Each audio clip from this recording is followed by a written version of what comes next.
Posibleng magresulta ng backlash o pag-atras ng suporta ng ilang mambabatas kay Pangulong Ferdinand Marcos Jr.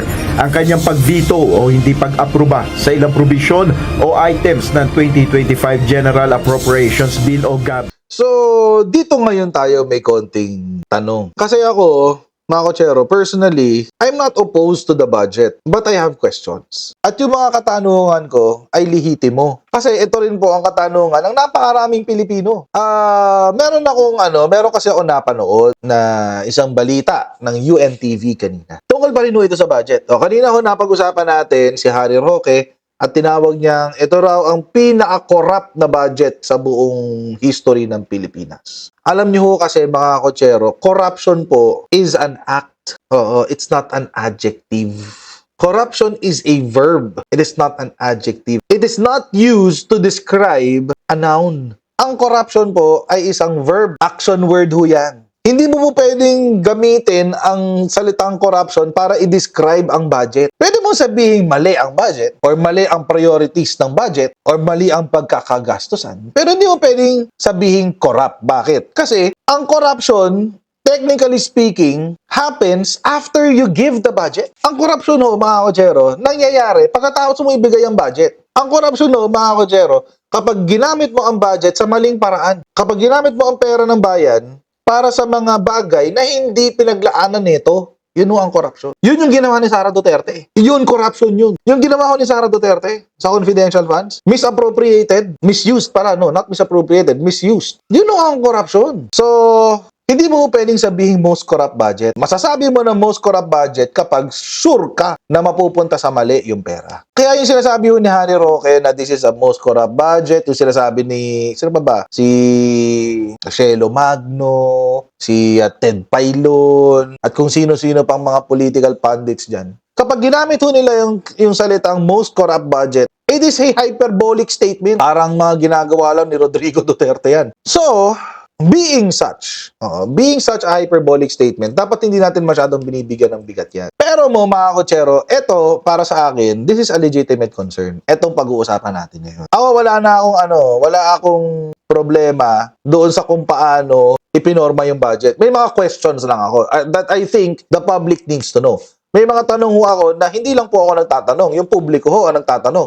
Bakit dumoble ang budget ng House of Representatives? Bakit nadagdagan ng 2 bilyon ang budget ng Senado? Yun, mga kotsero, hindi pa yun indicator of corruption. Pero kailangan nating malaman bakit ganun. Hindi ba? Ang problema ho kasi, mga kotsero, House of Representatives, tahimik, Senado, tahimik. Tapos ngayon, isinasangkalan nila kay PBBM lahat. Hindi, bahala na si Presidente kung sasagutin niya o hindi. Bahala na si Presidente kung pipirmahan niya o hindi. Veto powers, man!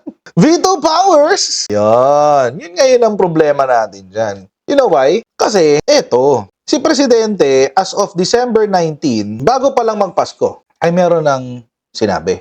Pinadaan niya ito sa pamamagitan ng kanyang executive secretary, si former Chief Justice Lucas Bersamin. In a statement on Wednesday announcing the planned vetoes, as Executive Secretary Lucas Bersamin did not specify which provisions would be thumbed down. So may mga i-veto nga si Presidente. And syempre, mga kotsero, sa pag-veto po ni PBBM, hindi magiging happy. And kanina may napanood ako, which, alam niyo, mga kotsero, I think this person is not politically inclined, although political science professor siya, pero most probably wala naman siyang obvious political leanings. Napanood ko itong isang interview na ito. Panoorin natin si Dennis Coronacion.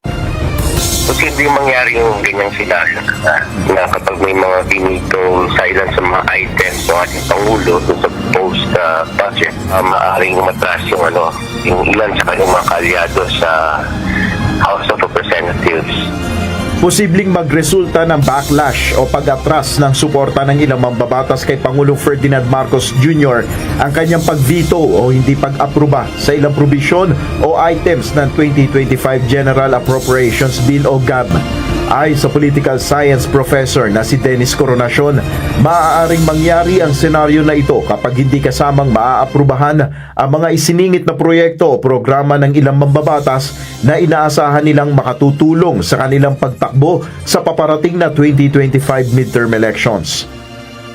inaasahan niya ng ating mga mambabatas, lalo pat kalagayan sa kanila ay sasaalam sa parating na midterm elections.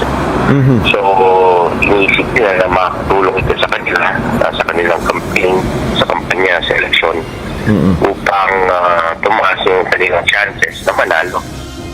Naging kontrobersyal ang 2025 budget dahil sa zero allocation sa subsidiya para sa Philippine Health Insurance Corporation o PhilHealth, 12 billion peso budget cut sa Department of Education. Pinuna rin ng President's sister na si Senator Amy Marcos ang sobrang laking budget na inilaan sa Department of Public Works and Highways na nagkakahalaga ng 1.113 trillion pesos. Kaya naman ayon kay Professor Coronacion, malaking hamon sa Pangulo ang pag-aproba sa panukalang budget.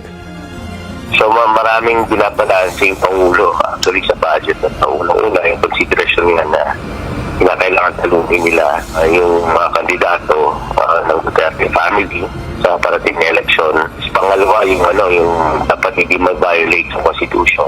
Pangatlo, yung public backlash no sinasabi na parang napaka-greedy nila at masyadong self-serving itong minumungkahin na national budget.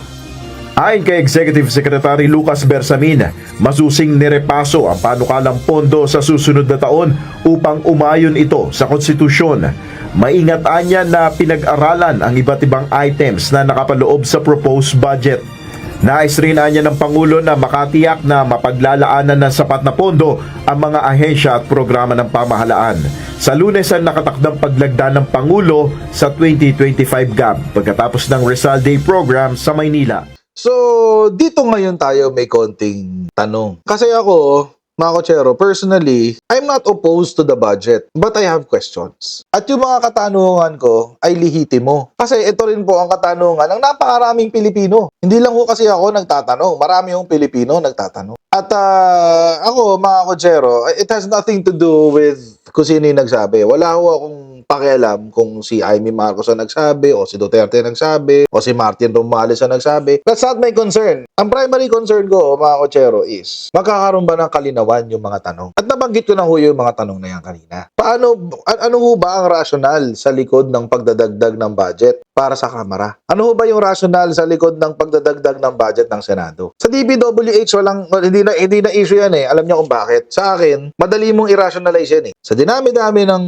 bagyo at pagbaha na nangyari sa bansa, hindi pa ba natin popondohan ng mas malaki ang DPWH? I think that's basic. Nandun na tayo, pondohan natin edukasyon. Priority nga eh, highest budget priority. But again, mga kotsero, hindi ho ibig sabihin yan na highest budgetary allocation. Sabihin sila may pinakamalaking budget. No, it doesn't mean the same thing. Priority. Sila ang unang lalagakan. So, gets ko yung pagtaas ng budget ng DPWH. Lang yan, ito nga si Pulong, naka 51 billion, walang reklamo mga kongresista. Kailan pa yun? 2019, 2020, 2021. Nagreklamo ba siya sa budget? No. Bakit? Nainabang siya eh. Hindi nga natin alam kung saan napunta yung 51 billion. Ang chismis, nasa resort daw eh. Yun lang talaga ang basis ng aking question. Bakit? Ano yung basis ng pagtaas ng budget ng House at saka ng Senado? At medyo may katotohanan din yung sinasabi ni Prof. Dennis Coronacion. Kapag nag-veto ang Pangulo, how will it affect the support, quote-unquote, na ibinibigay ng mga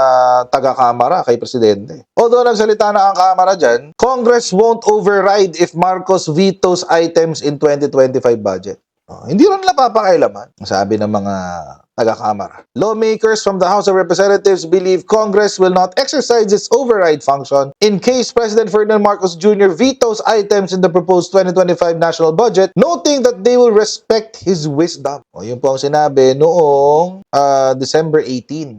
In a press briefing on Wednesday, ako Bicol Party List Raul Angelo Bongalon, Bataan 1st District Representative Geraldine Roman, and Tingog Party List Representative Jude Asidre were asked about Executive Secretary Lucas Bersamin's announcement that the scheduled signing of the 6.3 trillion GAB for 2025 will be deferred.